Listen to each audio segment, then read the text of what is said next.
Hi everybody, this is Shivali Sharma. आज हमारी class number second है history of Jammu and Kashmir. कल हमने जो क्लास करी थी history of Jammu and Kashmir में जम्मू की जो हिस्ट्री है वो हमने करी है। अब बात मैं करूँ अगर जम्मू कश्मीर हिस्ट्री दोनों की, तो 1846 तक ये हिस्ट्री है दोनों की अलग अलग रही है। उसके बाद जब आपका डोगरा रूल आया था, देन ये हिस्ट्री हम लोग जो है ये एक ही हिस्ट्री में दोनों को पढ़ते हैं, जम्मू एंड कश्मीर को। ठीक है, तो जब ये जम्मू एंड कश्मीर दोनों की अलग अलग हिस्ट्री खत्म हो जाएगी तो नेक्स्ट क्लास में हम डोगरा रूलर्स के बारे में पढ़ेंगे। वो आपकी क्लास नंबर 3 होगी, लेकिन आज की क्लास में हिस्ट्री ऑफ कश्मीर जो है ये कंप्लीट कर दी जाएगी। इसके अलावा मैं बताऊं आपको कि जो भी मैं पढ़ा रही हूँ इसका आपको कंप्लीट मटेरियल चाहिए, तो हमारा जो कोर्स है जिसमें आप लोगों को ये कंप्लीट स्टडी मटेरियल प्लस आपके मॉक टेस्ट जो है ये मिल जाएंगे। और कोर्स प्राइस और सिर्फ 199 रुपीज़ आपकी रहने वाली है। और अगर इसके अलावा आपको जेके हाई कोर्ट एग्ज़ाम के भी नोट्स चाहिए और उसका भी आपको जो है कंप्लीट कोर्स वीडियोस की फॉर्म में चाहिए, तो भी आप हमारे टेलीग्राम चैनल और हमारा यूट्यूब चैनल दोनों को फॉलो कर सकते हो। तो चलिए स्टार्ट करेंगे हम आज की क्लास हिस्ट्री ऑफ कश्मीर में। जैसे कि मैंने आपको कल भी बताया था कि आपको हिस्ट्री जानने के लिए उसके कुछ सोर्सेस पता होने चाहिए जिसके द्वारा हमें वो इन्फॉर्मेशन मिलती है। जैसे कि वो आपके बुक्स के फॉर्म में भी आपको मिल सकते हैं या फिर आपकी कुछ आर्कियोलॉजिकल साइट्स होती हैं। ठीक है, तो ये सब हम आज फिर से पढ़ने वाले हैं। उसके अलावा हम हिस्ट्री को 3 पार्ट्स में डिवाइड करते हैं जब हम हिस्ट्री पढ़ते हैं, जिसमें आपकी आती है एंशंट, फिर आती है मिडीवल, देन आपकी आती है मॉडर्न। तो ये हम तीनों के तीनों आज पढ़ लेंगे। तो 1947 में आपको पता ही है कश्मीर इंडिया का पार्ट बन गया था, इंस्ट्रूमेंट ऑफ एक्सेशन साइन हुआ था और उसके बाद हम जो है जम्मू एंड कश्मीर स्टेट के नाम से जाने गए थे।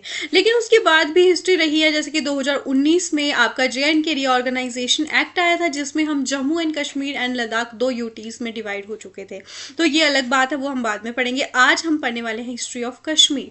तो सबसे पहले सोर्सेस की बात करेंगे हम। कश्मीर हिस्ट्री के जो सोर्सेस हैं, तो कुछ इंपॉर्टेंट बुक्स है, इंपॉर्टेंट नहीं, मैं इनको वेरी इंपॉर्टेंट बोलूंगी बिकॉज बहुत बार एग्जाम में डायरेक्टली यहाँ से क्वेश्चंस पूछे गए हैं।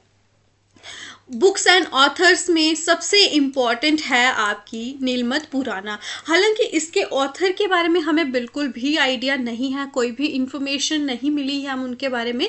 लेकिन अगर आपसे कोई पूछे कि अर्लीस्ट नोन टेक्स्ट जिससे हमें कश्मीर की हिस्ट्री के बारे में पता चला था, दैट वाज नीलमत पुराना। ठीक है, ये क्वेश्चन बहुत बार MCQ की फॉर्म में आपसे पूछा गया है। उसके अलावा अगर हम बात करेंगे जो राज तरंगिणी बुक है जिससे हमें कश्मीर की हिस्ट्री के बारे में पता चलता है, जो कि आपकी कल्हाना के द्वारा लिखी गई है, तो इससे पहले की जो हिस्ट्री है उसके बारे में भी, उसके पहले का जो एरा है उसके बारे में भी हमें नीलमत पुराना से पता चलता है। और इस बुक के अकॉर्डिंगली देखेंगे तो नागाज जो थे, जो ट्राइब है, ये कश्मीर में रहने वाले पहले इंहैबिटेंट्स थे। तो सबसे पहले कश्मीर में कौन रहा था? नागाज रहे थे कश्मीर वैली में। ठीक है, तो ये नीलमत पुराना से हमें इंफॉर्मेशन मिलती है। अब ये काफ़ी एक इम्पॉर्टेंट कहानी है, आप लोगों को सुनी भी होगी आपने बहुत बार अगर आप पढ़ रहे हो कि नीलमत पुराना में क्या लिखा गया था कि सबसे पहले जो कश्मीर वैली थी, एक बहुत बड़ा सर था। क्या था? एक बहुत बड़ा सर, यानी कि सती सर उसका नाम था। यहाँ पे एक बहुत बड़ा राक्षस जिसका नाम था जलोड़ बोवा, वो यहाँ पे रहता था।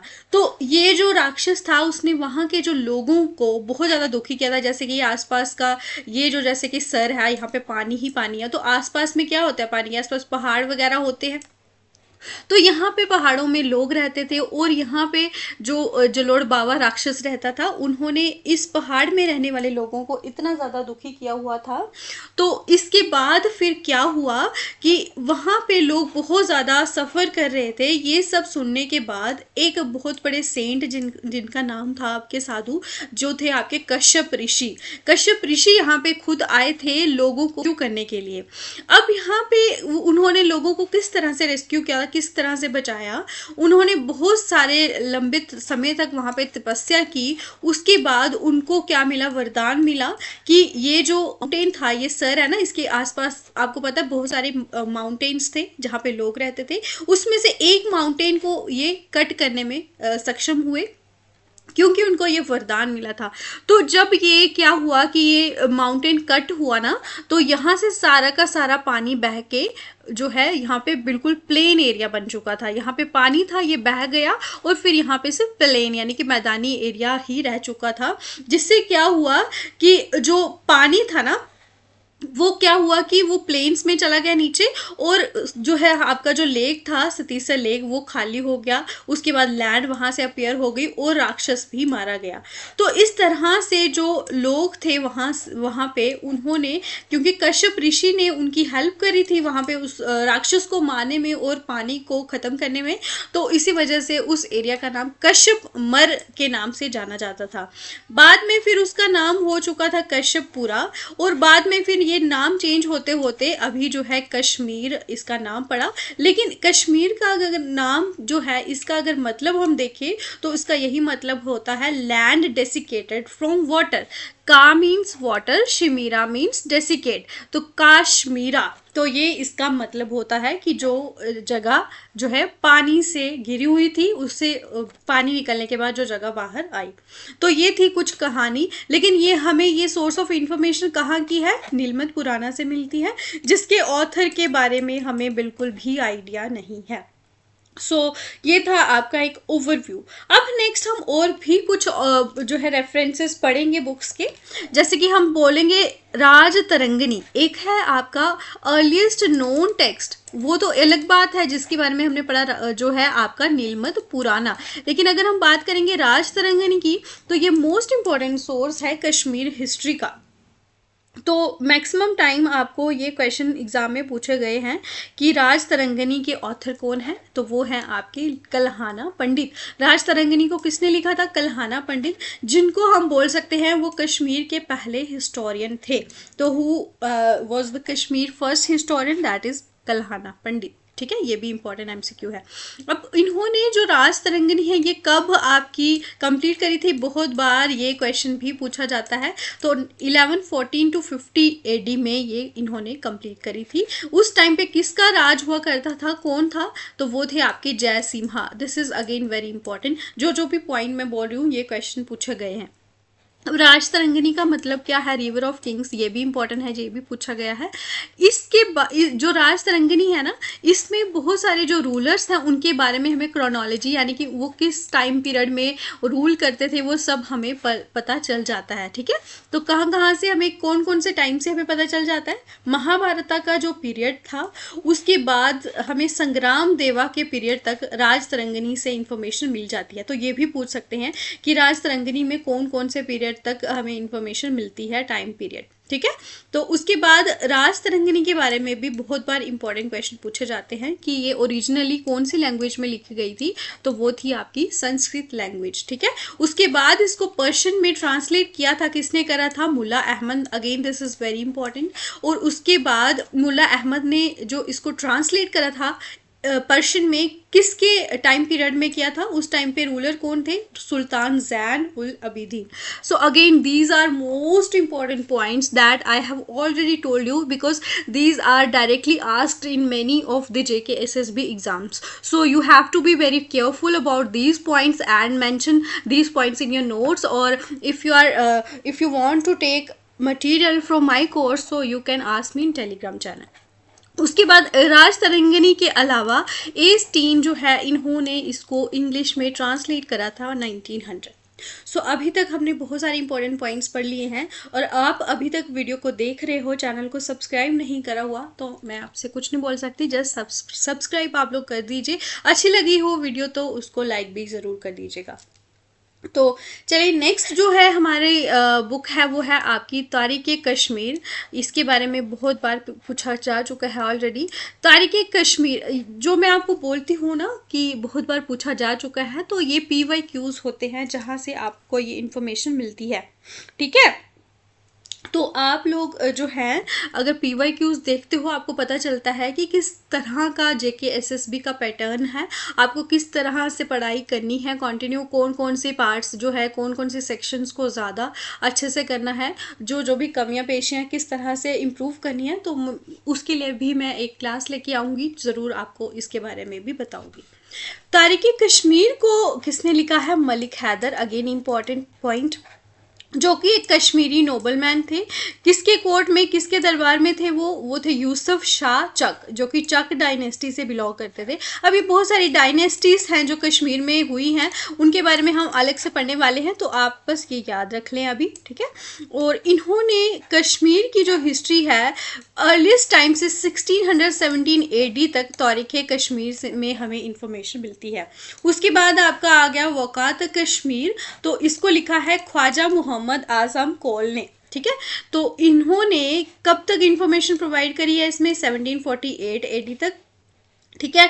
और यहाँ पे किस तरह से लोगों में अपने रिलीजन के प्रति जागरूकता आई, सोशल जब समाज में कुछ ऐसी चीज़ें हुई, कुछ ऐसे ट्रेंड आए जिससे जो है लोग जागरूक हुए। और इसमें और क्या बताया हुआ है कि मुगल्स के टाइम में कश्मीर में क्या क्या लिटरली अचीवमेंट्स हुई, यानी कि क्या क्या वहाँ पे ग्रोथ एंड डेवलपमेंट हुई। वहाँ पे बहुत सारे, आपको पता है कि मुगल्स ने काफ़ी ज़्यादा कुछ किया था वहाँ पे कश्मीर में, बहुत सारी ऐसी चीज़ें उन्होंने बनाई, पार्क बनाए थे, तो जिसकी वजह से वहाँ पे इस बुक में ये लिखा हुआ था वक़ात कश्मीर में, ठीक है।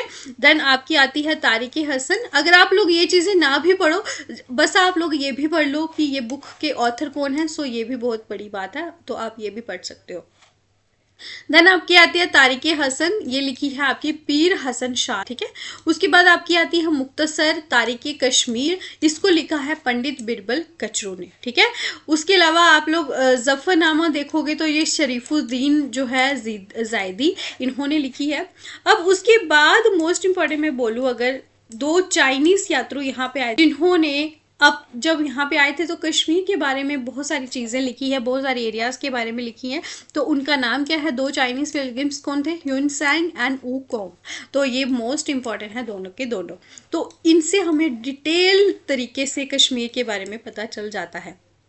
देन आपकी आती है तारीख़ हिंद, वहाँ पे तारीख़ हिंद के ऑथर हैं अल-बुरूनी, तो इसमें भी पता चलता है। उसके बाद आपकी valley of Kashmir, very important, इसको लिखा है सर वॉल्टर लॉरेंस ने, वैली ऑफ कश्मीर को। ये भी बहुत इंपॉर्टेंट बुक है कश्मीर हिस्ट्री पे और इसके कल्चर पे। देन आपकी आती है द लैंड ऑफ लामाज, इसको लिखा है अलेक्जेंडर कनिंघम ने, तो ये भी काफ़ी इंपॉर्टेंट बुक है, आपकी हिस्ट्री, जोग्राफी एंड कल्चर को दर्शाती है, जो कि लद्दाख के बारे में है। लैंड ऑफ लामाज, आपको पता है JNK जो है जब था 2019 से पहले एक स्टेट हुआ करता था जिसमें आपका लद्दाख भी इसमें इसका पार्ट था, तो ये भी हमारे लिए पढ़ना इंपॉर्टेंट हो जाता है। तो उसके बाद आपकी आती है समय मत्रिका, शमिंद्र जो है ये इसके ऑथर हैं। देन आपकी आती है हरिचरित्र चिंतामणि, ये इसको लिखा है जयद्रथा। तो जो मैं आपको अभी वीडियो में नोट्स जो है का रेफरेंस दे रही हूँ, जहाँ से मैं आपको पढ़ा रही हूँ, तो ये जो है बहुत ज़्यादा इम्पॉर्टेंट है, ठीक है। और अगेन मैं बोल रही हूँ क्योंकि इससे बाहर आपको हिस्ट्री से या फिर कश्मीर के बारे में कोई भी क्वेश्चन नहीं बनने वाला है। जितना भी मैं पढ़ा रही हूँ ना, वो बिल्कुल सफिशेंट है, आप इसके बिल्कुल रिलाई कर सकते हो। ज़्यादा आपको करना हो तो आप MCQ प्रैक्टिस कर लो, बट मैं आपको यही रिकमेंड करूँगी कि बहुत सारी बुक्स से अच्छा आप कोई एक सोर्स पकड़ो और उसको अच्छे से बार बार रिवाइज करो। उसके बाद हम एंशिएंट हिस्ट्री जो कश्मीर की महाभारता पीरियड से आप पढ़ने वाले हो, और अभी हमने 3 पीरियड पढ़ने हैं, एंशिएंट, मेडिवल और आपका मॉडर्न, ठीक है। तो पहले हम पढ़ने वाले हैं एंशिएंट। अगर हम बात करेंगे राज तरंगिणी जो कल्हाना ने लिखी हुई है ना, उन्होंने, मैंने बताया कि महाभारता वार के पहले से यहाँ पे जो जस्ट पहले कश्मीर की क्या हिस्ट्री रही है उसके बारे में यहाँ से इंफॉर्मेशन दी हुई है। तो राज तरंगिणी के अकॉर्डिंगली जो पहले किंग थे, राज तरंगिणी के अकॉर्डिंग कल्हाना ने जो मेंशन किया था वो थे आपके गोनंदा फर्स्ट, ठीक है, फर्स्ट किंग थे। अब जब महाभारता की वॉर हुई स्टार्ट, उस टाइम पे गोनंदा सेकंड थे, लेकिन सबसे पहले उन्होंने गोनंदा 1 के भी बारे में बताया हुआ है। लेकिन ये पूछ सकते हैं कि महाभारता के टाइम में कौन से किंग थे, तो वो थे गोनंदा सेकंड, जो कि कश्मीर को रूल कर रहे थे। उसके बाद क्या हुआ, कल्हाना ने बताया कि उसके बाद तकरीबन 35 ऐसे राजा आए थे जिन्होंने कश्मीर वैली को रूल किया था, लेकिन उनके बारे में वो इन्फॉर्मेशन कलेक्ट नहीं कर पाए क्योंकि उस टाइम के जो रिकॉर्ड्स थे वो डिस्ट्रॉय हो चुके थे इसी वजह से। लेकिन गोनंदा सेकंड के बारे में उनको पता था। थोड़ा थोड़ा अगर हम इन राजाओं के बारे में जानें तो इनके बारे में हमें पता चला है। एक मॉडर्न स्कॉलर है जिनका नाम है पीरजादा हसन, जिन्होंने पर्शियन में इनके बारे में लिखा हुआ है, जो कि सुल्तान ज़ैन उल अबिदीन के टाइम पे इन्होंने लिखा था। ठीक है। अब इस जो इन्होंने ये लिखा तो मुल्ला अहमद जो थे उन्होंने भी इनके जो नाम थे संस्कृत जो एक बुक थी जिसका नाम था रत्नाकर से भी इन 35 जो है किंग के बारे में इनको इन्फॉर्मेशन मिली थी। अब ये एंशंट में सेकंड आप लोग पढ़ोगे मौर्यन इंपायर, तो Mauryan empire ancient Kashmir history का पार्ट है, दिस इज वेरी इंपॉर्टेंट। ठीक है, तो जब हम कोई भी एम्पायर पढ़ते हैं, ठीक है, उसके बारे में हमें पता होना चाहिए उसके फाउंडर कौन थे और उसके लास्ट रूलर कौन थे। ठीक है, तो किसने स्टार्ट किया था आपका ग्रेट मौर्यन एम्पायर, वो थे आपके अशोका। ठीक है, उन्होंने अगर मौर्यन एम्पायर में देखें हम तो अशोका जो है इन्होंने कश्मीर में रूल किया था।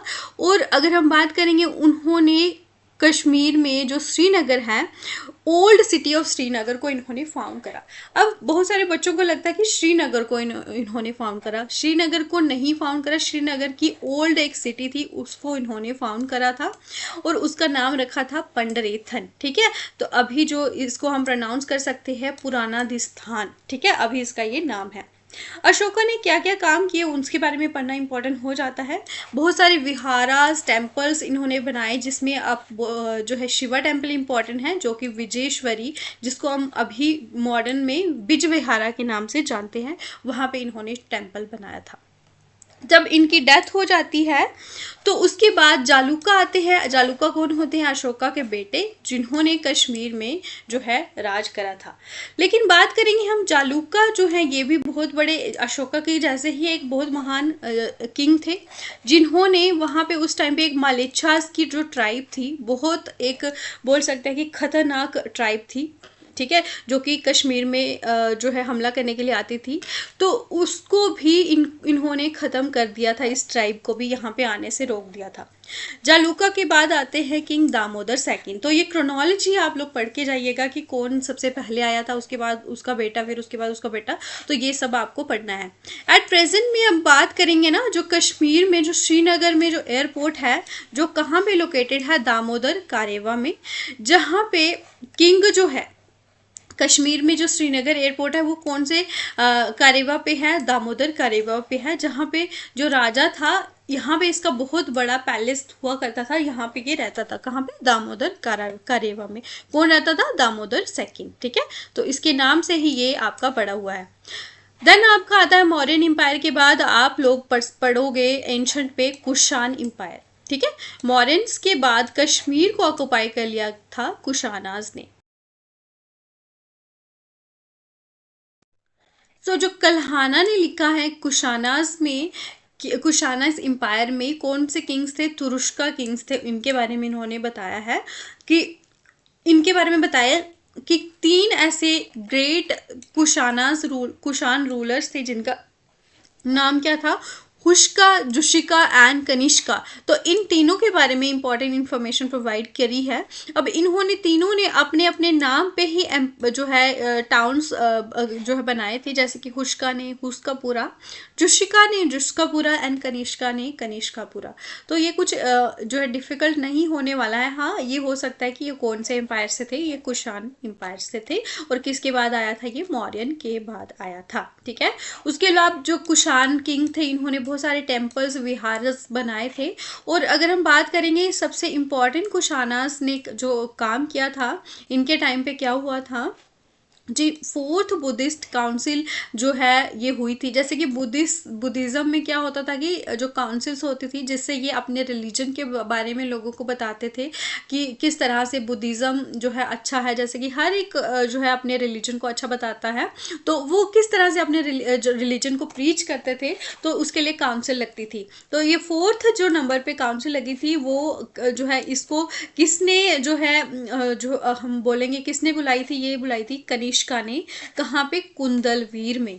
तो कुंदलवीर अगर हम बात करेंगे शालीमार गार्डन के पास जो है अभी प्रेजेंट, जहाँ पे हरवान एक जगह है, वहाँ पे ये आपकी काउंसिल लगाई थी। तो इम्पोर्टेंट क्या हो जाता है? कहाँ पे लगाई थी? कुंडलवर में। और हरवान में है ये। कुंडलवर को अभी हम क्या बोलते हैं? हरवान बोलते हैं, जो कि शालीमार गार्डन के पास है। अब इस काउंसिल में इंपॉर्टेंट चीज हुई थी, इसी वजह से ये इंपॉर्टेंट है। बुद्धिज्म जो रिलीजन है ये 2 सेक्ट्स में डिवाइड हो गया था, यानी कि अलग अलग आइडियोलॉजीज में डिवाइड हो गया था। एक सेक्ट था आपका महायाना, दूसरा था आपका हिनायना, तो 2 सेक्ट्स में ये डिवाइड हो गया था। इसी वजह से ये काउंसिल इंपॉर्टेंट हो जाती है, और ये एम्पायर भी।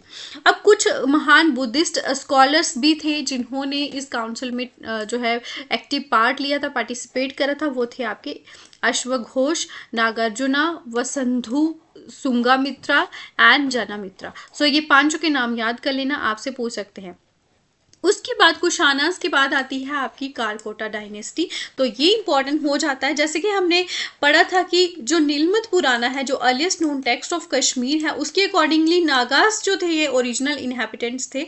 लेकिन अगर हम राज तरंगनी के बारे में बात करेंगे तो इन्होंने आपको बहुत सारी ऐसी इंफॉर्मेशन दी है जो इससे पहले भी यहाँ पे रहते थे, जैसे कि ग्रेट महाभारत पीरियड से पहले से इंफॉर्मेशन हमें प्रोवाइड करी है राज तरंगनी ने, ठीक है, जिसको लिखा है, इसके ऑथर है कल्हाना। सो कारकोटा डायनेस्टी की बात करेंगे तो इसके फाउंडर हैं आपके दुर्लभवर्दाना।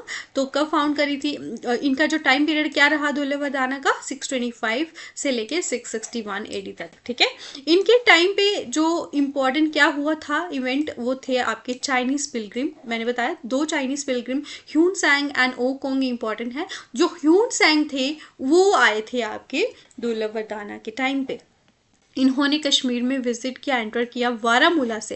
मैंने बताया था बारामूला में जहाँ पे पहाड़ी कट की थी, आपका सतीसर लेक आपका ड्रेन करवाया था जो है कश्यप ऋषि ने, तो ये उससे भी आप रिलेट कर लेना। बारामूला से ये एंटर हुए थे, वहाँ पे उन्होंने देखा था एक बहुत बड़ा एक पत्थर का गेट इन्होंने फाउंड करा था, वहाँ पे देखा नहीं था, वहाँ पे बनाया था, ठीक है।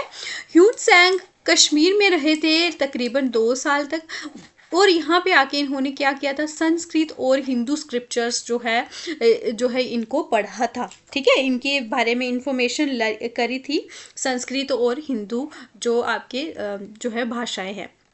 उसके बाद हम देखेंगे दुर्लभवर्दाना के बाद कौन आया था, प्रतापादित्य, जिन्होंने आपका प्रतापपुरा टाउन को आपका फाउंड करा था, जिसको हम अभी क्या किस नाम से जानते हैं, तापर के नाम से जानते हैं।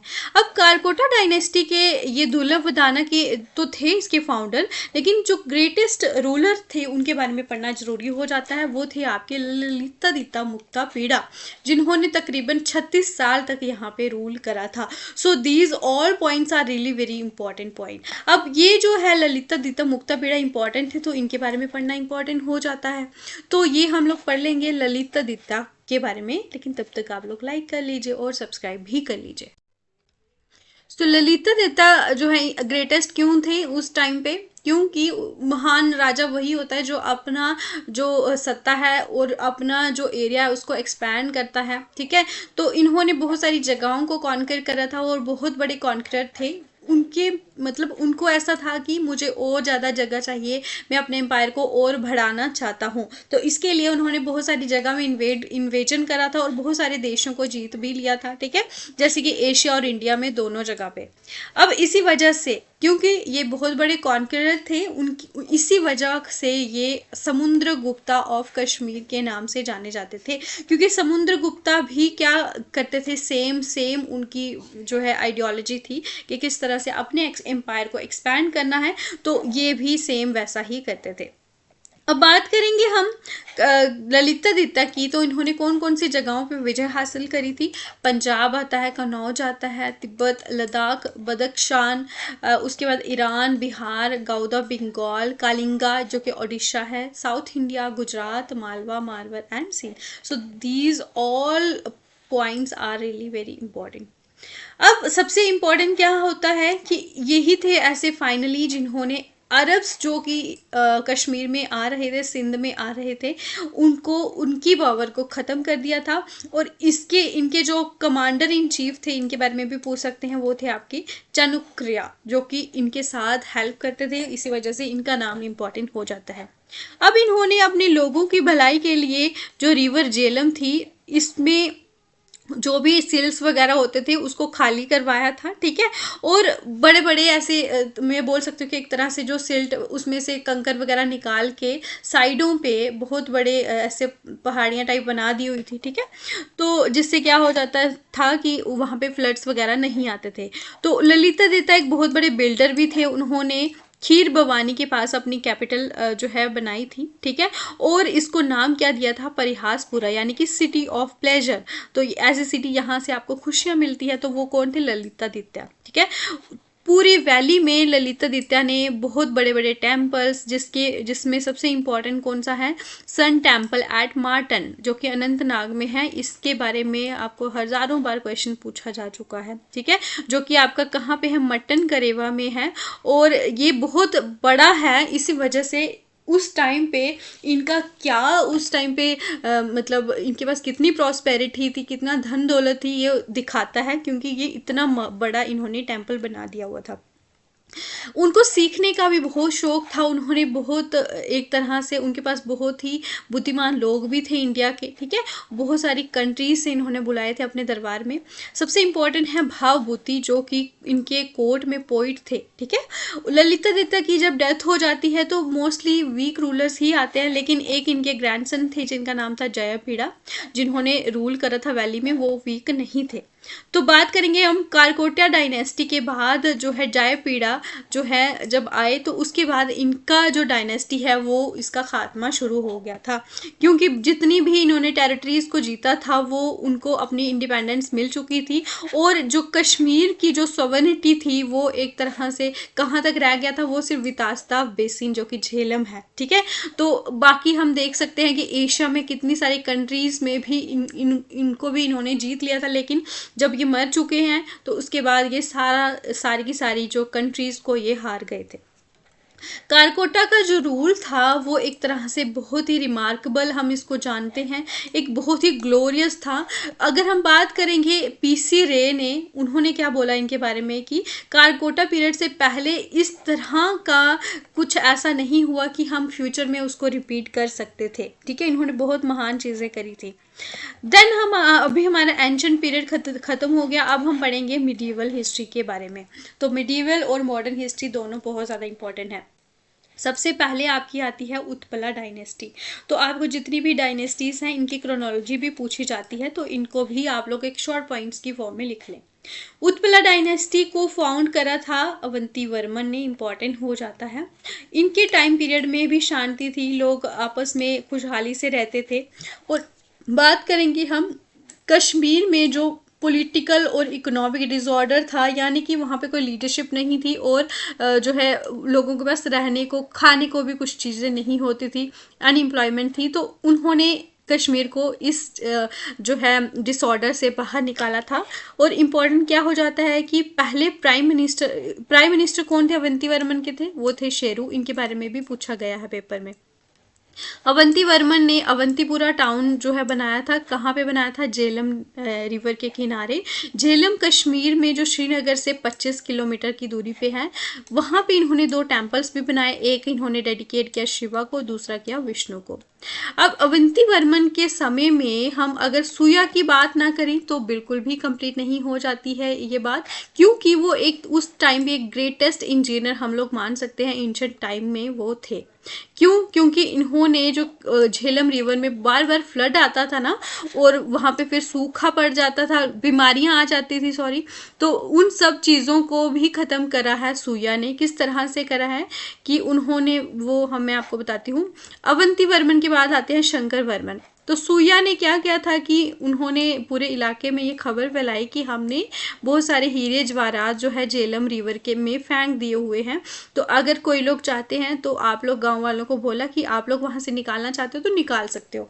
तो वो सारे जो सिक्कों को निकालने के लिए उन्होंने पूरी जो रिवर थी, उसमें जो भी कंकड़ वगैरह था सारा कुछ उनको खाली करना पड़ना था। तो जो भी वो खाली करेंगे तो वो तो साइड पे ही उनको लगाएंगे ना। तो इससे क्या हुआ कि जो रिवर थी ना, उसके साइड में बहुत बड़े बड़े एम्बार्कमेंट्स बन चुके थे पहाड़ जैसे। तो जिससे अगर कोई पानी आता भी तो वो जो आपकी नदी थी वो गहरी हो चुकी थी, तो वो पानी साइडों पे वो नहीं आ सकता था फ्लड की फॉर्म में। तो इस तरह से उन्होंने लोगों की भी हेल्प करी थी, उनको एक तरह से बेवकूफ़ बना के, लेकिन उससे लोगों को ही फायदा हुआ था। अवंती वर्मन के बाद आते हैं शंकर वर्मन, लेकिन उस टाइम पे उत्पला डायनेस्टी का डिक्लाइन खात्मा स्टार्ट हो चुका था। शंकर वर्मन जो थे, उनकी वाइफ थी सुगंधा, ये इंपॉर्टेंट हो जाता है। उनके बाद आई थी सुगंधा, लेकिन बात करेंगे उस टाइम पे उनके बाद सबसे लास्ट में उत्पला डायनेस्टी के जो लास्ट रूलर थे वो थे आपके सूरवर्मन। तो लास्ट और फर्स्ट जो रूलर हैं इनके बारे में आप लोग पढ़ के जाइएगा, इनसे इनके बारे में क्वेश्चन पूछा जाता है। फिर आता है आपका मिडीवल में गुप्ता डायनेस्टी। ठीक है, गुप्ता डायनेस्टी में परवा गुप्ता इसके फाउंडर थे। उनके बाद आए उनके बेटे शम गुप्ता। तो जो क्षम गुप्ता थे वो इतने ज़्यादा एबल नहीं थे, एक एवरेज ही थे। उन्होंने दिद्दा से शादी करी जो कि लोहारा, जो कि प्रेजेंट डे पुंछ जो है उसकी ये प्रिंसेस थी। अब क्वीन दिद्दा जो थी ना, एक तरह से एक्चुअल जो रूलर थी वो वहाँ की वही थी। क्यों? क्योंकि जब शम गुप्ता जो मर गया था, तो एक तरह से उसके पहले भी जो मरा नहीं था, उसके पहले भी वो सिर्फ एक तरह से उसके हाथ का एक पपेट ही था। वो जैसे चाहे उससे काम करवाती थी, क्योंकि वो एक तरह से उसकी कठपुतली थी, वो उसके इशारों पे चलता था। तो उसके बाद इन्होंने जो लोगों ने उनका नाम क्या रख दिया था, दीद खेमा, क्योंकि उसको वो उसके ही काम किया करता था। तो अब हम इनके बारे में इम्पोर्टेंट क्या पढ़ने वाले हैं कि जो क्वीन दिद्दा थी, जिनको दिद्दा रानी के नाम से जानते थे, तो एक तरह से उन्होंने वो क्वीन जो है बनी रही, फिर क्वीन मदर के नाम से जानी जाती थी, उसके बाद वो फाइनली रूलर भी बनी थी।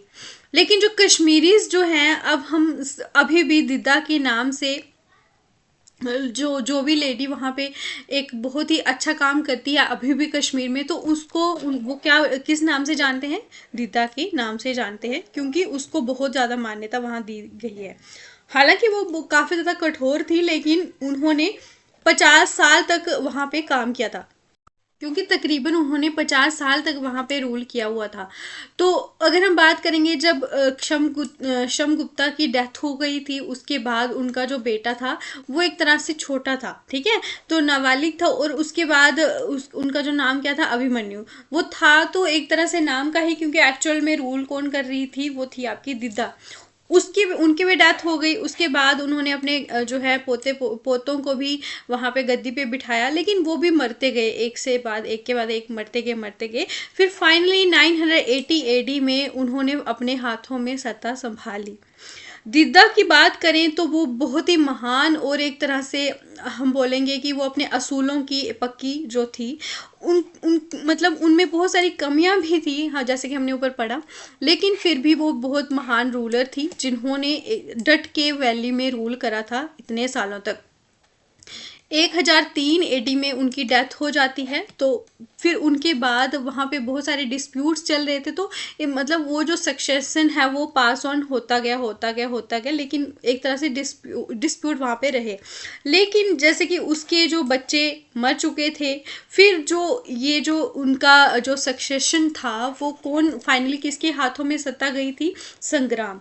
तो मैंने बताया, तो जो क्वीन दिद्दा थी वो लोहारा की प्रिंसेस थी, तो वो उनके जो भतीजे थे वो लोहारा के रूलर थे संग्राम, जो उनके भाई यानी कि उदयराज के बेटे थे, उनको उनके हाथ में सत्ता चली गई थी। अब यहाँ पे एक इम्पॉर्टेंट नोट जो है वो क्या है कि क्वीन दिद्दा का जो टाइम था, उनके टाइम पे क्या हुआ था, एक इम्पॉर्टेंट, महमूद ऑफ गजनी ने कोशिश करी थी 2 बार कि वो कश्मीर को कैप्चर करे, लेकिन जो लोहारा यानी कि पुंछ का जो किला है वो बहुत ज़्यादा, हम उसकी हाइट के बारे में मतलब उसको जानते हैं, क्योंकि वो बहुत ज़्यादा स्ट्रॉन्ग था, यानी कि उसका जो आना वहाँ पे असफल हुआ। किसका? महमूद ऑफ गजनी वहाँ पे आ नहीं पाया, क्योंकि वो बहुत बड़ा था और उसको वो पार नहीं कर पाया। ठीक है, तो ये इम्पॉर्टेंट चीज़ हुई थी। फिर उसके बाद हमारी आती है लोहारा डायनेस्टी।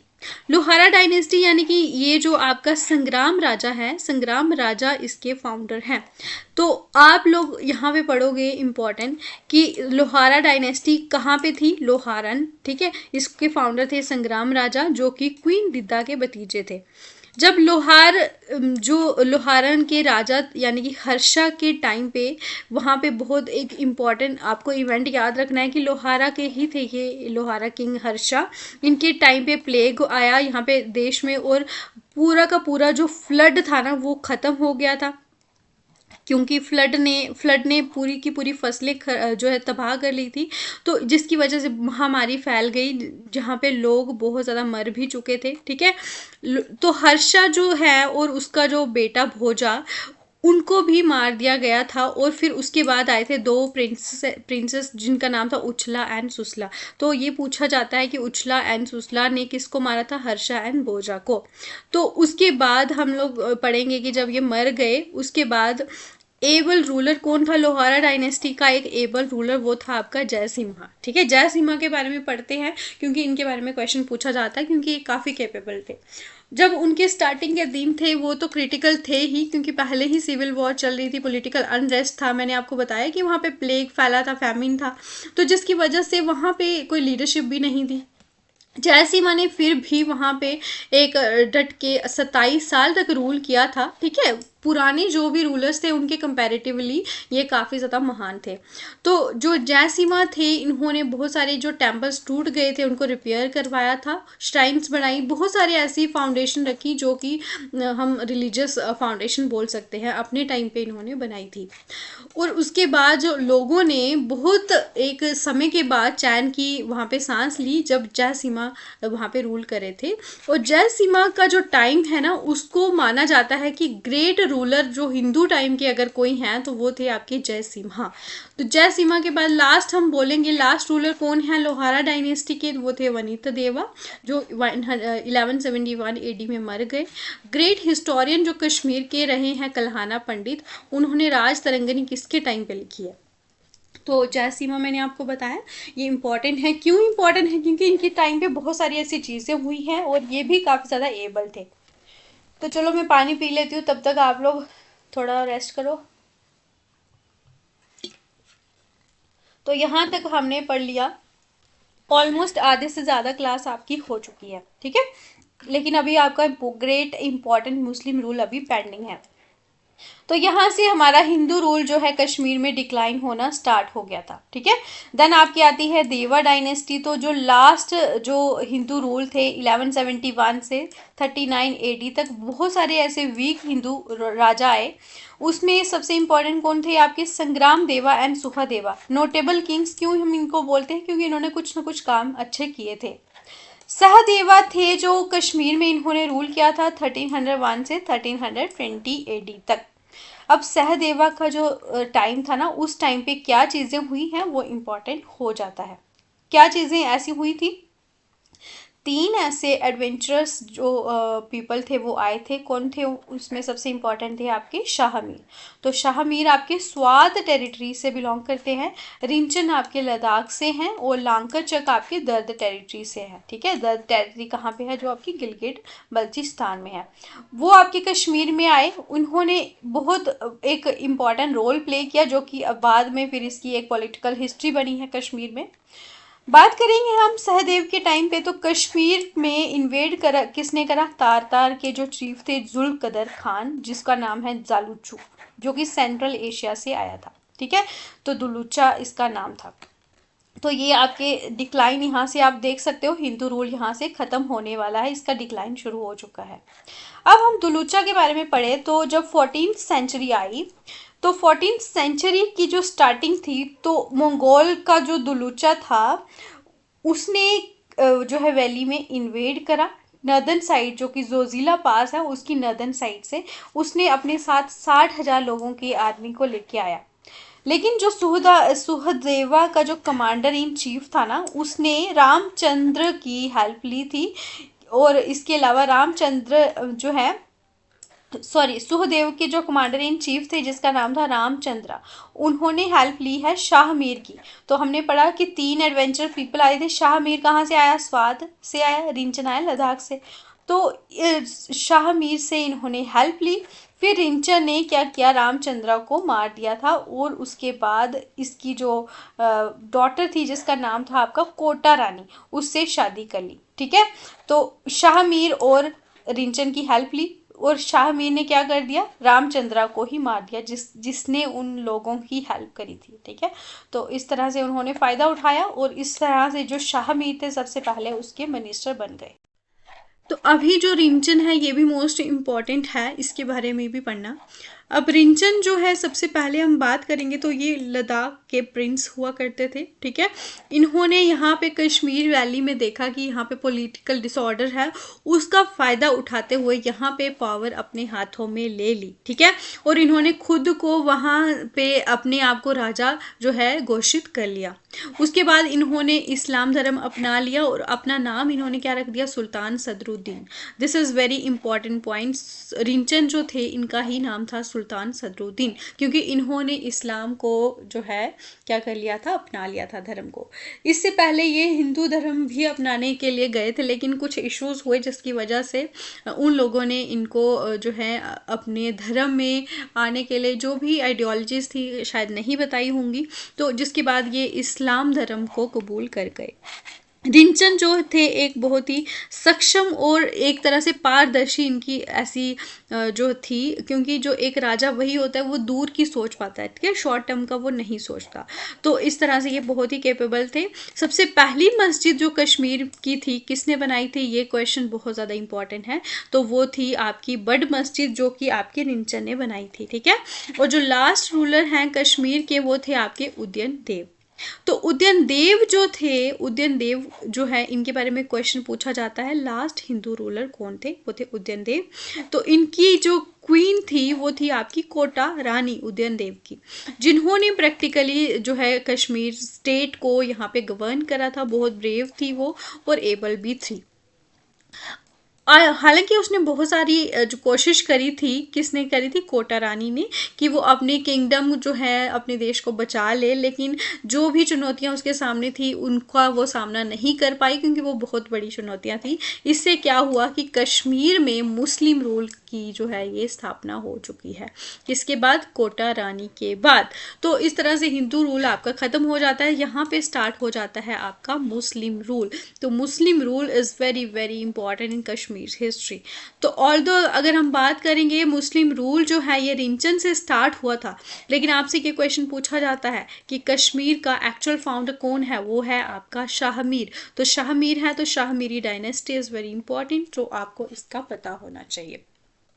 तो शाह मीर जो आपको पता है, और रिंचन जिसकी हेल्प जो करने आए थे, लेकिन वो फिर बाद में अपनी ही डायनेस्टीज यहाँ पे फैला गए। शाह मीर जो थे ये फाउंडर थे शाह मीरी डायनेस्टी के।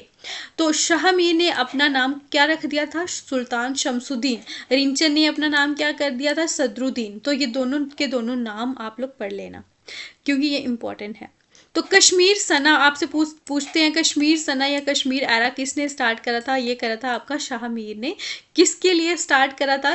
ताकि जो रिंचन है वो इस्लाम में किस तरह से कन्वर्ट हो चुके उसको सेलिब्रेट करने के लिए, याद करने के लिए इन्होंने कश्मीर एरा जो है ये आपका स्टार्ट करा था 1320 AD में। और उनके कमांडर इन चीफ थे आपके, वो थे आपके लंगर चक। क्योंकि ये कमांडर इन चीफ, गवर्नर, इनके बारे में क्वेश्चन पूछे जाते हैं।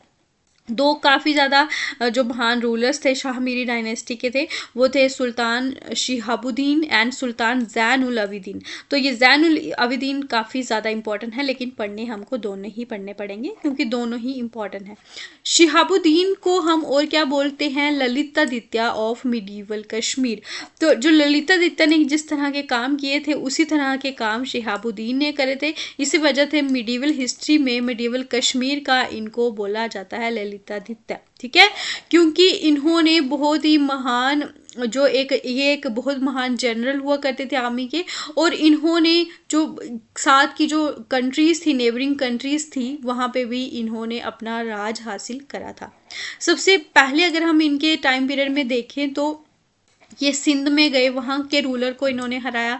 लेकिन जब ये वापस आ रहे थे, इनको अफगान्स ने हरा दिया था पेशावर के पास। और फिर यहाँ पे जो है इन्होंने अफगान्स को हराया था जब वापस ये आ रहे थे पेशावर के पास। वहाँ पे इन्होंने काबुल को भी जीत लिया, गाजनी, कांधर, स्वात, मुल्तान सबको इन्होंने जीत लिया।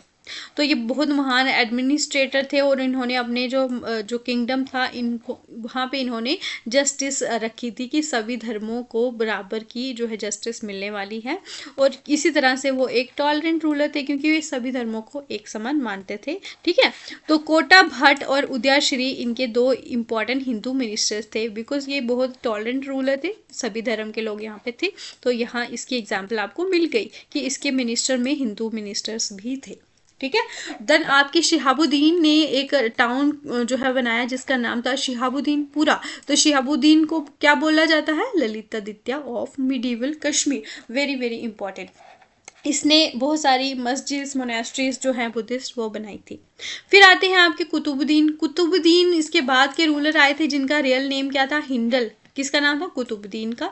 इनके टाइम पे एक इम्पॉर्टेंट इवेंट क्या हुआ था कि जो मुस्लिम वर्ल्ड के महान सेंट जिनका नाम था मीर सैयद अली हमदनी, वो किसके टाइम पे आए थे? कुतुबुद्दीन के टाइम पे आए थे। मीर सैयद अली हमदनी जो है इनको जो है इनके साथ 700 सैयद्स आए थे हमदन से। ठीक है, तो हमदन से आए थे, इसी वजह से इनका नाम के साथ हमदनी जुड़ा हुआ था। जिन्होंने अपनी मिशनरी एक्टिविटीज़ यानी कि अपने रिलीजन को प्रीच करते थे, ये वहाँ पे बहुत सारे कश्मीर वैली में ये बना दिए अपने सेंटर्स। तो उसके बाद आपके आते हैं सिकंदर सुल्तान कुतुबुद्दीन के बाद आते हैं, उनके बेटे हैं ये। ठीक है, और अगर हिस्ट्री में देखें तो सिकंदर को बोला जाता है Aurangzeb of Kashmir. Very very very important question, ये आप लोगों से पूछ सकते हैं क्योंकि सेम इनकी भी जो काम काज करने का तरीका था वो सेम आपका जो है सिकंदर का भी था। इसी वजह से इन दोनों का कंपैरिजन होता है। कभी भी आपको बोलते हैं ना कि he is known as Aurangzeb of Kashmir, Akbar of Kashmir, तो इनके वर्क्स में सिमिलैरिटीज़ होती है, तो इसी वजह से बोला जाता है। तो ये पहले ऐसे इंडियन रूलर थे जिन्होंने सती प्रथा जो आपकी एक बहुत ही कुप्रथा थी उसको हिंदूज में ये इन्होंने ख़त्म कर लिया था। किसने किया था? सिकंदर ने। इसके अलावा इन्होंने खानकाही मूला को भी बनाया था अपने टाइम पीरियड में। देन आता है आपका मोस्ट इम्पॉर्टेंट ज़ैन उल अबदीन, जिनका नाम क्या था? आपका बदशाह। तो इनको हम शाही खान के नाम से भी जानते हैं। ठीक है, फिर इन्होंने अपना जो नाम रख दिया सुल्तान ज़ैन उल अबिदीन। तो इन्होंने 1420 से 1470 तक राज किया था। तकरीबन आधी सदी इन्होंने अपने रूल में रूल करा था। इनको बदशाह के नाम पे से भी जानते हैं क्योंकि ये बहुत महान इनको रूलर माना जाता था, ग्रेट सुल्तान। और इनको अकबर ऑफ कश्मीर के नाम से जाना जाता था। Aurangzeb of Kashmir, Akbar of Kashmir, Lalitaditya of Kashmir, तीनों के तीनों पढ़ लेना। इन्होंने बहुत ही महान एक आर्मी बनाई और इसकी आर्मी की हेल्प से इन्होंने पंजाब को भी जीत लिया, वेस्टर्न तिब्बत, लद्दाख, बाल्टी रीजन, कुल्लू एंड ओहिंद यानी कि हज़ारा को भी जीत लिया। देन सुल्तान ने अच्छे रिलेशंस बनाए थे अदर कंट्रीज़ के साथ। शिरोफ ऑफ मक्का और जिलन एंड इजिप्ट के जो किंग थे वो भी इनको तोहफे भेजा करते थे, यानी कि उनकी जो एम्बेसीज होती थी वो आपस में गिफ्ट्स एक्सचेंज करती थी। ठीक है, और ये सारे के सारे रूलर्स और ग्रेट सुल्तान के बीच ये गिफ्ट्स एक्सचेंज होते थे। अब सुल्तान ज़ैनुल अबिदीन ने वहाँ पे किस तरह से शासन करना था उसको भी इम्प्रूव करा था, जिससे क्या हो गया कि वहाँ पे एक तरह से वो मतलब उन्होंने मतलब अच्छा राज किया क्योंकि उन्होंने अच्छे अच्छे टैलेंटेड लोगों को अपॉइंट किया था मिनिस्टर्स की पोस्ट के लिए। ठीक है, उन्होंने ये नहीं देखा कि कौन किस कास्ट से बिलोंग करता है क्योंकि वो इरिलीजियस थे, वो टॉलरेंट रूलर थे। क्योंकि अगर किसी को आगे बढ़ाना है अपनी सत्ता को, अपनी जो साम्राज्य को एक अच्छा साम्राज्य बनाना है, यहाँ पे लोग प्रॉस्पेरिटी से रहेंगे, तो वहाँ पे उनको रिलीजियस चीज़ों को इग्नोर करना पड़ेगा। सुल्तान जो है वो जस्टिस भी प्रोवाइड करते थे और अगर किसी ने क्राइम करा चाहे ही वो कितना ही जो है उसके क्लोज होता था, लेकिन उनको बख्शा नहीं जाता था। उनके बाद बहुत सारे उनके ग्रैंडसन्स भी आए जो कि उनके राजा के क्या थे, फेवरेट हुआ करते थे, लेकिन अगर उन्होंने कुछ ऐसा काम किया उनको भी जो है सज़ा उसकी मिलती थी। उन्होंने बहुत सारे कानून बनाए और उनको क्या करा था, कॉपर की बड़ी बड़ी प्लेट्स थी, बहुत सारे जो पब्लिक प्लेसेस जहाँ पे लोग घूमने जाते थे ठीक है, वहाँ पे लगा दिया ताकि लोगों को कानून के बारे में पता चले, क्योंकि अभी तो आपको पता है कॉन्स्टिट्यूशन है जहाँ पे आपको कानून के बारे में पता है, लेकिन उस टाइम पे लोगों को नहीं था कॉन्स्टिट्यूशन, तो उनको बताने पड़ते थे रूल्स कि किस तरह से आपको रहना है। और उनके टाइम पीरियड पे एक बहुत ही एक इम्पॉर्टेंट चीज़ क्या थी कि वो एक जैसा ट्रीट करते थे हिंदूज और अपने मुस्लिम्स जो रिलीजन के लोग थे। जजिया को भी इन्होंने ख़त्म कर दिया। इसके अलावा ज़ैनुल अबिदीन ने एग्रीकल्चर की तरफ भी खासा ध्यान दिया था। लैंड रेवेन्यू सिस्टम ठीक करा, और इसके बाद जो इनका पहले 1/4 शेयर हुआ करता था, यानी कि चौथा हिस्सा जो है ये राजा को जाता था, इन्होंने इसको कम कर दिया, 1/7 इसको कर दिया। इसके अलावा इन्होंने कैनाल्स बनाए थे बहुत सारे जो बहुत इंपॉर्टेंट हैं। कौन कौन से बनाए? मार कनाल, पोहरू कनाल, काकापुर, अवंतीपुर, जैनागिर कनाल। तो ये पांचों कैनाल इंपॉर्टेंट हैं, इनसे भी क्वेश्चन बनता है।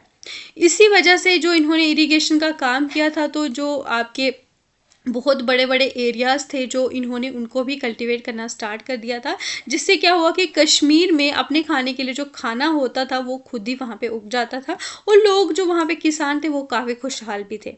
इसके अलावा उन्होंने आर्ट्स एंड क्राफ्ट्स के ऊपर भी ध्यान दिया। बहुत सारे क्राफ्ट्समैन दूसरे दूसरे देशों से बुलाए, यानी कि सेंट्रल एशिया से, ताकि वहाँ पे जो लोग हैं उनको ट्रेन किया जा सके। और जो पाशमीना शॉल्स की जो कला है वो कहाँ से इन्होंने इंट्रोड्यूस करवाई है? तिब्बत से। किसने करवाई है? ज़ैनुल अबिदीन ने, वेरी इंपॉर्टेंट। इसके अलावा वुडन आर्किटेक्चर जो कश्मीर में इंट्रोड्यूस करा था, इंपॉर्टेंट है, ये भी इन्होंने ही लाया। ज़ैनुल अबिदीन जो है इनको आर्ट एंड लिटरेचर का बहुत ज़्यादा इंटरेस्ट था। इनके टाइम पीरियड में जोना राजा ने सेकंड पार्ट राज तरंगिणी का लिखा था। अब जो इनकी बायोग्राफी है सुल्तान की, जो कि जिसका टाइटल है जैन परीक्षा, इंपॉर्टेंट है, इसको लिखा किसने है? युद्ध भट्टा ने। उसके अलावा इन्होंने ट्रांसलेशन डिपार्टमेंट भी बनाया, जिस यहाँ पे इन्होंने महाभारत, रामायण, राजतरंगिणी को भी संस्कृत से पर्शियन लैंग्वेज में कन्वर्ट ट्रांसलेट करवाया था। बहुत सारे स्कूल्स कॉलेजेस इन्होंने ओपन किए जहाँ पे ज्ञान के लिए। उसके अलावा इन्होंने बहुत सारी डिस्पेंसरीज और वहाँ पे बहुत सारे हकीम्स वैज को भी वहाँ पे काम पे रखा। उसके बाद ज़ैनुल अबिदीन बहुत महान बिल्डर थे। इन्होंने एक बहुत ही जो है इम्पॉर्टेंट नौशहरा, जो कि अभी पार्ट है सिटी का, उसको भी इन्होंने बनाया। इसके अलावा उन्होंने जैनापुर, जैनाकुत एंड जैनागिर बनाए। तो ये सारी इंपॉर्टेंट चीज़ें मैंने ऐड करी हैं, इनसे क्वेश्चन बनता ही बनता है। देन ज़ैनुल अबिदीन ने पहला वुडन ब्रिज श्रीनगर का ये इन्होंने ही बनाया था, जिसको बोला जाता है जैना कदर। ठीक है, आर्टिफिशियल आइलैंड वुलर लेक में जैना लंक के नाम से भी बनाया। उसके बाद बात करेंगे, इनकी डेथ हुई थी 1470 में, और इसके बाद बहुत टाइम तक इनकी जो डेथ हुई थी उसको लोगों के द्वारा याद किया जाता, क्योंकि वो बहुत ज़्यादा अच्छे रूलर हुआ करते थे। ठीक है, तो उसके बाद आती है यहाँ पे इनका जो इनकी डेथ के साथ शाह मीरी डायनेस्टी भी ख़त्म हो जाती है। अब इम्पॉर्टेंट चीज़ें आपको क्या याद रखनी है? हबीब शाह जो थे शाह डायनेस्टी के लास्ट रूलर थे, फर्स्ट और लास्ट मैंने बताया इंपॉर्टेंट होते हैं, और ये काफ़ी इनकॉम्पिटेंट थे। इसी वजह से गाजी चक जो है ये यहाँ पे आए और इन्होंने इनको हरा दिया। तो गाजी चक के बाद आती है यहाँ पे चक डायनेस्टी। एक सेकंड। तो इसी तरह से शुरुआत होती है आपकी चक डायनेस्टी की। काजी चक इसके फाउंडर होते हैं। चक रूल जो है कश्मीर में 1561 से लेके शुरू हुआ और ये ख़त्म हुआ था 1587 में, जब मुग़ल अकबर जो थे एम्परर अकबर, यहाँ पे इन्होंने कश्मीर को जीत लिया था। चक को ओरिजिनली क्या बोला जाता था? दर्द थे आए थे, तो ये दर्द थे। ठीक है, और ये गिलगित हुंजा एरिया जो है यहाँ के रेजिडेंट हुआ करते थे। ये कश्मीर में कब आए थे? जब शाह मीर यहाँ पे रूल कर रहे थे। ठीक है, सबसे इम्पॉर्टेंट चीज़ जो है, इनको एक ही क्रेडिट दिया जाता है चक्स को, कि इनके टाइम पे बाबर और हुमायूं जो मुग़ल डायनेस्टी के थे, उन्होंने कोशिश करी थी कश्मीर को हथियाने की, लेकिन इन्होंने इनकी जो भी अटेम्प्ट्स थे उनको इन्होंने जो है ऐसे ही जाने दिया। देन बात करेंगे हम चक के एक इम्पॉर्टेंट यूसुफ शाह चक जो है ये एक रूलर थे। ये काफ़ी रोमांटिक इनको माना जाता है, लेकिन इनका जो करियर है उतना ही ट्रेजिटिक है। क्यों?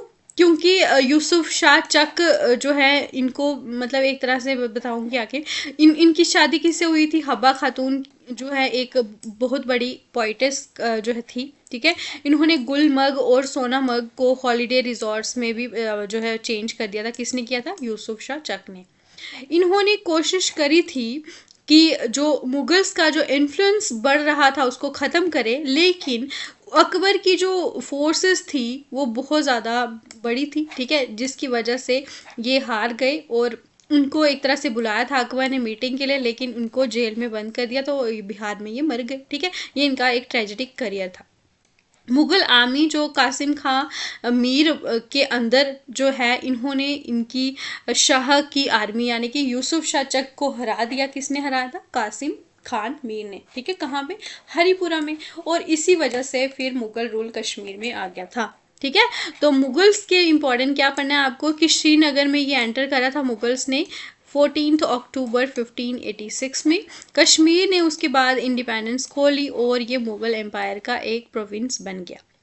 अब यहाँ से बहुत ज़्यादा इम्पॉर्टेंट आपका मुगल रूल स्टार्ट हो जाता है। मुगल्स जो थे 1587 से 1752 तक इनका शासन रहा था।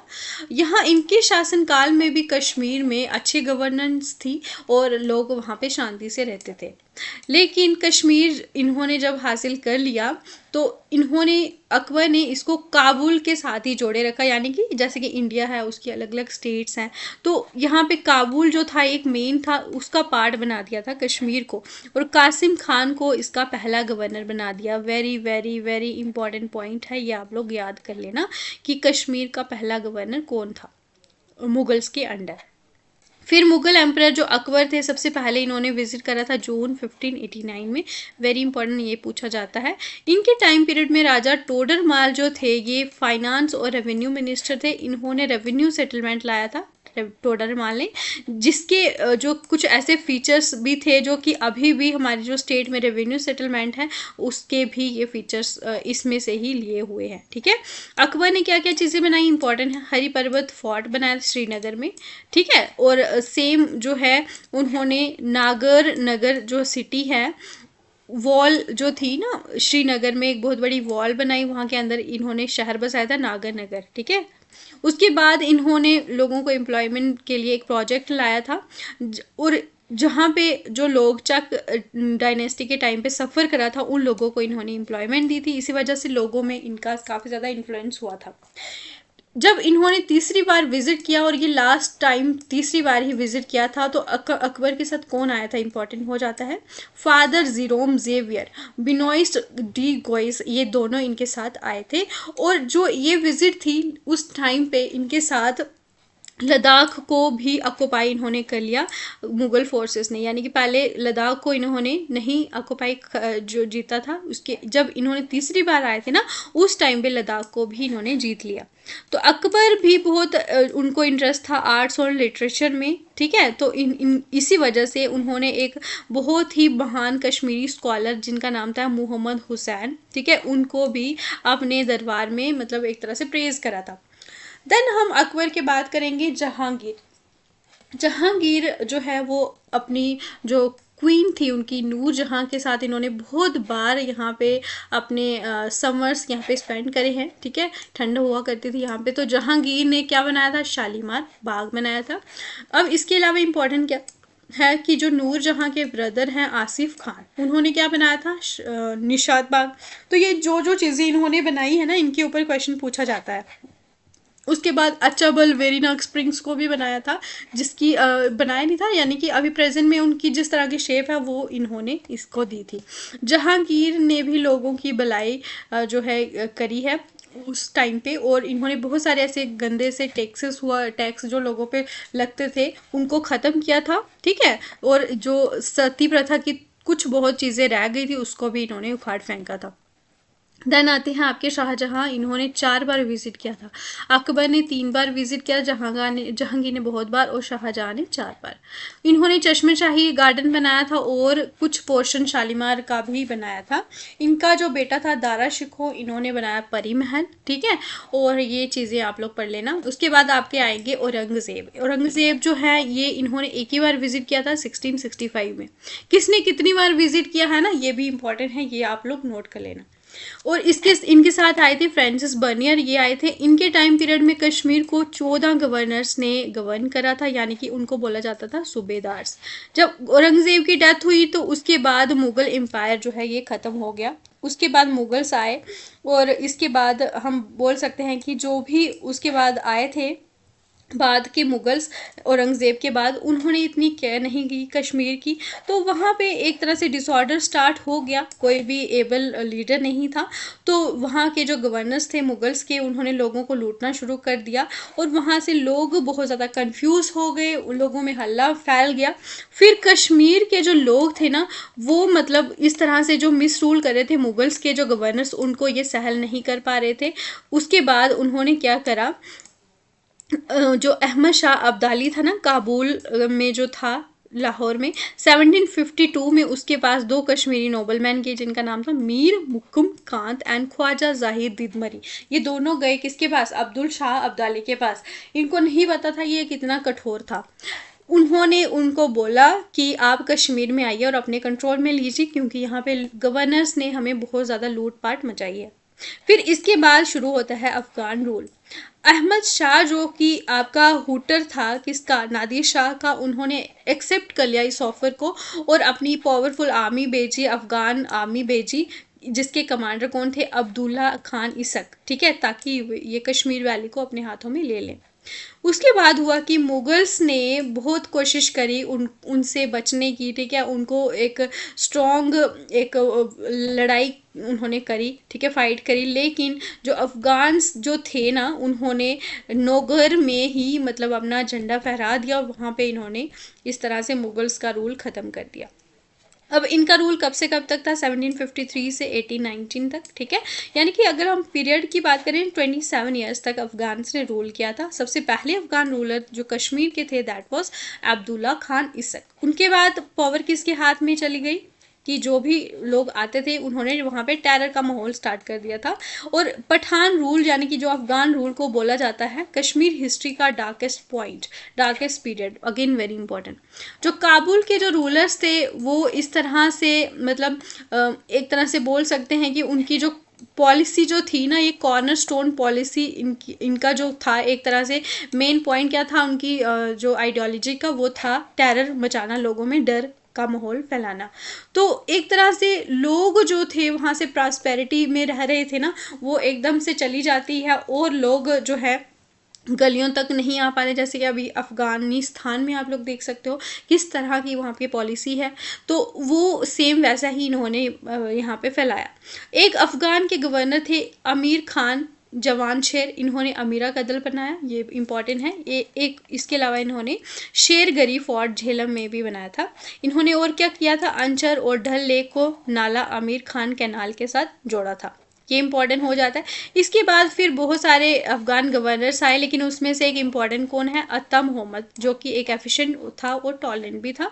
उसने इंडिपेंडेंट अपने आप को घोषित कर लिया कि मैं इंडिपेंडेंट रूलर हूँ, और अपने ही नाम पे इन्होंने कश्मीर में सिक्के इशू कर दिए। शेख नूरुद्दीन ऋषि के नाम से इन्होंने जो है सिक्के बांटना शुरू कर दिए।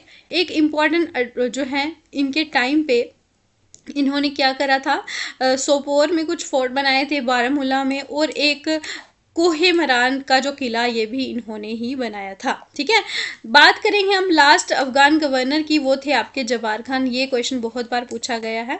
और जबार खान के टाइम पे जो रंजीत सिंह जो थे, सिख एम्पायर जब इसके बाद आता है, फाइनली उनके हाथों में ये जबार खान के बाद सिख एम्पायर रंजीत सिंह के हाथों में कश्मीर आ जाता है 1819 में। फिर 1819 में जब सिख रूल आता है तो ये लाहौर दरबार का कश्मीर पार्ट बन जाता है। यहाँ से ख़त्म होता है 500 साल पुराना मुस्लिम रूल, जो कि अभी यहाँ पे ख़त्म होता है। फिर आता है आपका सिख रूल, तो फिर आपका आएगा डोगरा रूल। तो यहाँ पे थोड़ी सी मैं पानी पी लूँ यार, थक गई हूँ काफ़ी ज़्यादा। डोगरा रूल हम कल पढ़ेंगे, सिख रूल हम आज ही पढ़ लेंगे। तो सिख रूल कश्मीर में 1819 में स्टार्ट होता है। अबाउट 30,000 सोल्जर्स के साथ महाराजा रंजीत सिंह कश्मीर में अटैक करते हैं, पठान को हराते हैं, और फिर ये रंजीत सिंह एम्पायर जो कि लाहौर में बेस्ड था उसका ये पार्ट बना देते हैं कश्मीर को। रंजीत सिंह जी के बारे में पढ़ें तो ये 2 नवंबर 1780 में इनका जन्म होता है। ये मोहन सिंह जो कि सुखाचार्य मिस्ल जो थी, एक इम्पॉर्टेंट मिस्ल थी, उसके ये जो है लीडर थे मोहन सिंह, उनके बेटे कौन थे, रंजीत सिंह। 1834 में लद्दाख जंस्कार बल्तिस्तान को भी इन्होंने, जो इनके सिख कमांडर थे वाजिर जोरावर सिंह, इन्होंने इनको भी जीत लिया। सिख रूलर्स जो थे ये 27 ईयर्स तक इन्होंने यहाँ पे राज किया था कश्मीर में, लेकिन 10 गवर्नर्स के द्वारा इन्होंने यहाँ पे राज किया था कश्मीर में। सिख जो थे डायरेक्टली यहाँ पे रूल नहीं करते थे, गवर्नर्स के थ्रू करते थे, जिस तरह से अफगान्स और मुगल्स। सबसे पहले सिख गवर्नर थे कश्मीर के, वो थे दीवान मोतीराम। ये इंपॉर्टेंट पॉइंट है, नोट कर लेना, ठीक है। उसके बाद मियाँ सिंह, जिनको बोला जाता है कॉलोनल साहिब, ठीक है, कॉलोनल साहिब, वो बेस्ट थे सिख गवर्नर्स में। कौन थे वो, मियाँ सिंह। मियाँ सिंह जो है ये काफ़ी बेस्ट क्यों माना जाता है, क्योंकि इन्होंने रीऑर्गेनाइज करा रेवेन्यू सिस्टम, जो कि बहुत एक ख़त्म कर दिया था एक तरह से, रेवेन्यू इतना ज़्यादा बढ़ा दिया था, लोगों के ऊपर बहुत ज़्यादा बर्डन था। और जो वेट्स जो थे, किस तरह से कुछ भी चीज़ खरीदनी हो उसके लिए मेजरमेंट के लिए वेट्स होंगे, वो किसने इंट्रोड्यूस करे, मियाँ सिंह ने, ठीक है। तो जिससे जो लोग धोखेधड़ी करते थे वो फिर यहाँ पे ख़त्म होगी। उसके बाद उन्होंने अपनी तरफ से बहुत कोशिश करी, जो आपका व्यापार है, trade, industry, agriculture, Kashmir valley में किस तरह से इसको दोबारा से अच्छा किया जाए। सबसे इम्पॉर्टेंट चीज़ आपको याद रखनी है, 25 अप्रैल 1809 को महाराजा जो रंजीत सिंह ने ट्रीटी ऑफ अमृतसर साइन करी थी। ट्रीटी ऑफ अमृतसर जो कि सतलुज रिवर पे, Sikh in north and British in south, यानी कि इस ट्रीटी में क्या था कि जो सिख थे ना वो नॉर्थ में रूल करेंगे और ब्रिटिशर्स जो हैं वो साउथ में रहेंगे, कोई जो है ऊपर नहीं जाएगा नॉर्थ में ब्रिटिशर्स। लेकिन ब्रिटिशर्स की तो आपको पता ही है कि वो किस तरह से बदतमीज़ थे, और जो भी वो बोलते थे कभी वो चीज़ करते तो थे नहीं। तो इसके बाद क्या हुआ कि 1838 में एक ट्रीटी साइन हुई, ट्रीटी ऑफ ट्रिपार्टाइट, जहाँ पे ब्रिटिश, रंजीत सिंह और अफगान्स, इन तीनों ने ये ट्रीटी को साइन करा था। इसके पीछे की क्या कहानी है वो आपको पढ़ना ज़रूरी नहीं है, आपको जस्ट डेट और ट्रीटी के नाम को याद रखना है। फिर रंजीत सिंह की जो डेथ हो जाती है 1839 में, तो उसके बाद उनकी जो लास्ट जो क्वीन थी, स्पाउस थी, वो थी जिंदन कौर, जिंद, ठीक है, जिन्होंने जन्म दिया था दुलीप सिंह को। तो ये उनके बाद की कुछ क्रोनोलॉजी है, ये आप लोग देख लेना, ठीक है, इंपॉर्टेंट नहीं है। फिर ये आप लोग इसके बारे में इम्पॉर्टेंट आपको सिर्फ 2 चीज़ें याद रखनी है। शेख इमामुद्दीन लास्ट सिख गवर्नर थे कश्मीर के, ठीक है। 1846 में ब्रिटिशर्स ने सिखों को हरा दिया था और पंजाब को हथिया लिया था, क्योंकि उनके ट्रीटी ऑफ ट्रिपार्टाइट यहाँ पे, ट्रीटी ऑफ अमृतसर हुई थी ना, जहाँ पे ये फैसला हुआ था कि जो सिख है वो नॉर्थ में रहेंगे, ब्रिटिशर्स साउथ में रहेंगे, ठीक है। लेकिन ब्रिटिशर्स फिर भी आए, उन्होंने कश्मीर को, पंजाब को हथिया लिया, और उन्होंने फिर क्या किया, क्योंकि आपको पता है जो लाहौर था उसका ही पार्ट था कश्मीर, तो कश्मीर को फिर इन्होंने बेच दिया गुलाब सिंह ऑफ जम्मू, जो कि जम्मू के थे। फिर गुलाब सिंह जो थे उन्होंने 75 लाख नानक शाही रुपये, यानी कि सिख नहीं दे पाए थे, तो ब्रिटिशर्स ने कश्मीर को किसको दे दिया, गुलाब सिंह जी को। तो उन्होंने ये पैसे दे के, यानी कि उस टाइम की ये करेंसी हुआ करती थी सिख एम्पायर की, तो ये दे के उन्होंने जम्मू एंड कश्मीर स्टेट को अपने हाथों में ले लिया, और फिर वो बन गए डोगरा रूलर जम्मू एंड कश्मीर के। एक अमेजिंग चीज़ आपको याद रखनी है, ज़ीरो ब्रिज जो है ये श्रीनगर में इंपॉर्टेंट ब्रिज है। ये किसने बनाया था, डेफ कॉन्ट्रैक्टर थे 1950 में, इसी वजह से जोर ब्रिज उसको बोला जाता है। जोर का मतलब होता है कश्मीरी में डेफ, और इसके बाद इसका नाम ज़ीरो ब्रिज के नाम से जान किया गया, जोर ब्रिज था। तो ये वुडन प्लैंक्स, और ये एक तरह से कश्मीर का रिच हेरिटेज और कल्चर को दर्शाता है। यानी कि इम्पॉर्टेंट ये था कि सिखों को ब्रिटिशर्स ने हरा लिया और कश्मीर को ले लिया, लेकिन गुलाब सिंह जी ने जो है बोला कि मुझे कश्मीर दे दो, मैं आपको ये पैसे दे देता हूँ। तो उन्होंने इस तरह से ये पेमेंट करके कश्मीर को, जम्मू एंड कश्मीर को जो है डोगरा रूल यहाँ पे बसा दिया।